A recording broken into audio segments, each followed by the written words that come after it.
morning, ladies and gentlemen, and welcome to the doctors. And here we have today Dr. Michael Smith, our statistical analyst, Jasmine Broomfield, and our other doctor, the beautiful Elena Smith, whom will be teaching you all how to recognize the signs and symptoms of STDs. Oh wait, I still have to tell you about that topic.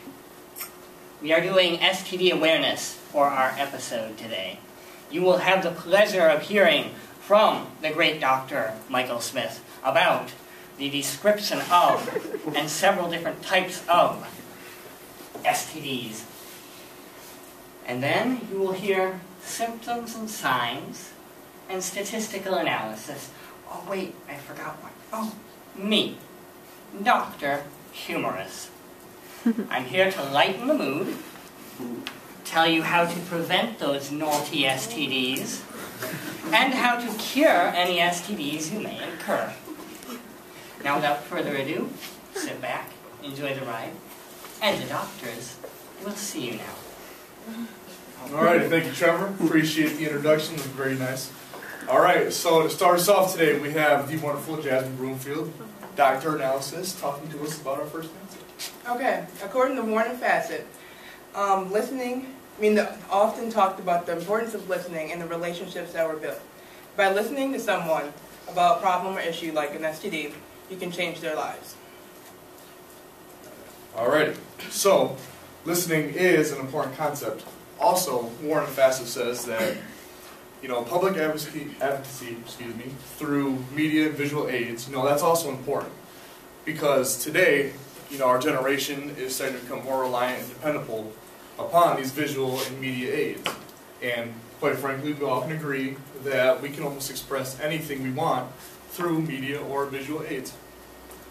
Even STD awareness, like what we're going to do today. So even the visuals have AIDS now? Yes, even the visuals do have AIDS, unfortunately for them. Where's society gone to? Alright, but the most important thing about media and visual aids, we feel, is that we can gain a deeper understanding. Yes, we can stand up here and preach all day about STDs and, all this and that, but until we actually show you of what it does, then you're not going to actually grasp it. So with that, here's a video to try and help that. Bear with me.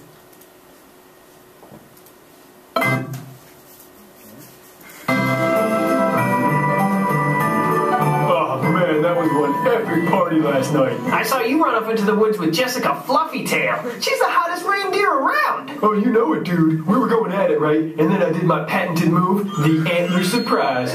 First, I dunk my antlers in eggnog, then I go... Whoa, you and Jessica? She's worked more chimneys than Santa on Christmas Eve. I hope you wore a condom, dude. Oh, well, I was about to, right? But then she started jingling my sleigh bells and I totally forgot. Dude, how could you not wear a condom in today's world? I always make sure to have plenty on hand. Look at the size of those things. They're like individually wrapped contact lenses. Ha, yeah, whatever, man. At least my mistletoe isn't gonna fall off. If I were you, I'd go see Santa and get tested. Yeah, that's a good idea. My South Pole's starting to itch. So, what's the test say, Santa? Well, let me ask you this. Did you wrap your present before stuffing it in the stocking? Huh? A condom. Genius, did you use a condom? Oh, well, no, actually. I was in the middle of doing my move, the antler surprise. Yeah, I'm familiar with the antler surprise, and I'd appreciate it if you'd stop ruining my eggnog. But seriously, how could you not wear a condom? I've been with the missus for as long as I can remember, and we still make sure to have plenty of condoms on hand. Gravy! Santa's packing a Yule log. Wow. I think I could use one of those as a sleeping bag. Yes, it's quite impressive. Anyway, it looks like you've got yourself an STD. Let's go see Dr. Snowman. He might be able to prescribe something for you. Looks like somebody's been doing the old antler surprise. Yeah, I know. Look, do you have anything to make this go away? No. I've got some stuff that can reduce the itching, but you'll still get the occasional flare-up. That's my only option? Well, it's either that or I can freeze the whole thing off. Okay. I'll take that as a no. Well, even though you managed to make the naughty list, I got you a present anyway. Hey, thanks, Santa. I thought for sure I was getting a lump of coal this year. Actually, another symptom of your STD is a lumpy cold discharge. It's extremely painful. Oh. Trojan reminds you to spread the cheer and nothing else this holiday season. Oh my gosh.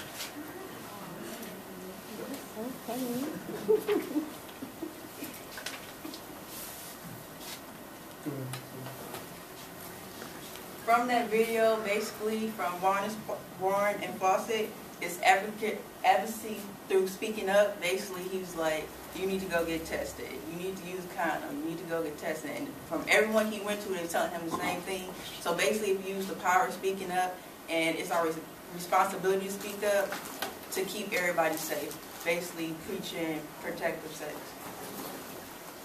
Alrighty. So now with that, let's take a deeper look into STDs.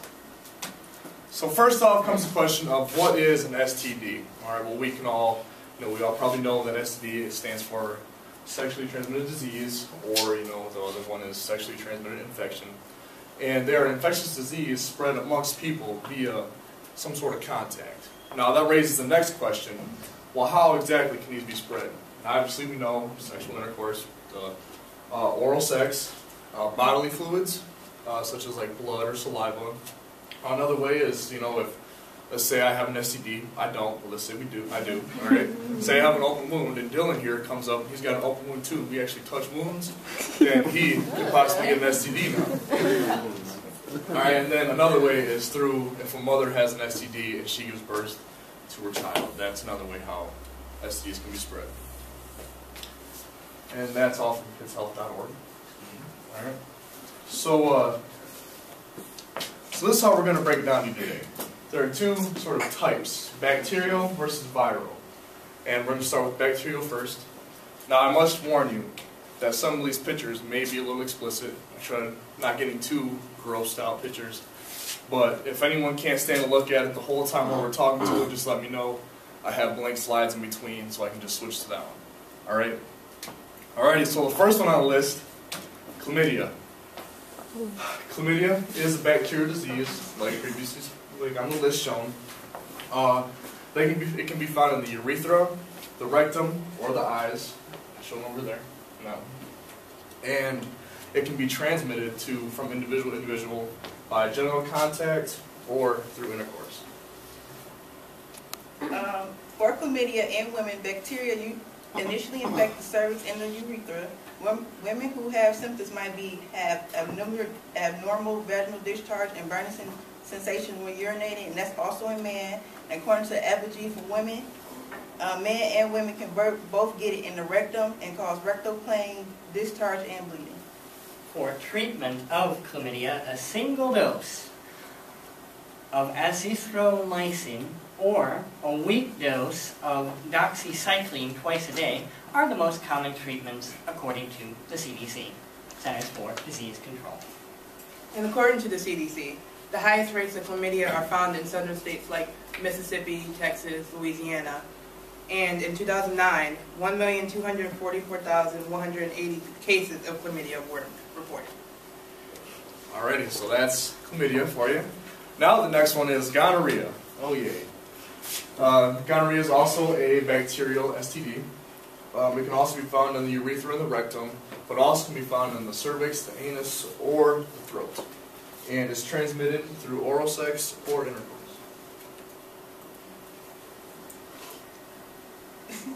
According to the CDC, some men with gonorrhea have no signs and symptoms. Also, women sometimes have no signs and symptoms. However, if they do have signs and symptoms, it shows within 1 to 14 days. They include burning sensations when urinating, or white or yellow discharge from the penis for men, and they get painful testicles. And in women, they have no specific sign and symptom, but burning when urinating and a vaginal discharge, and they both can get them in the rectum. Includes itching, soreness, bleeding, and painful bowel movements. Antibiotics are the most common form of treatment.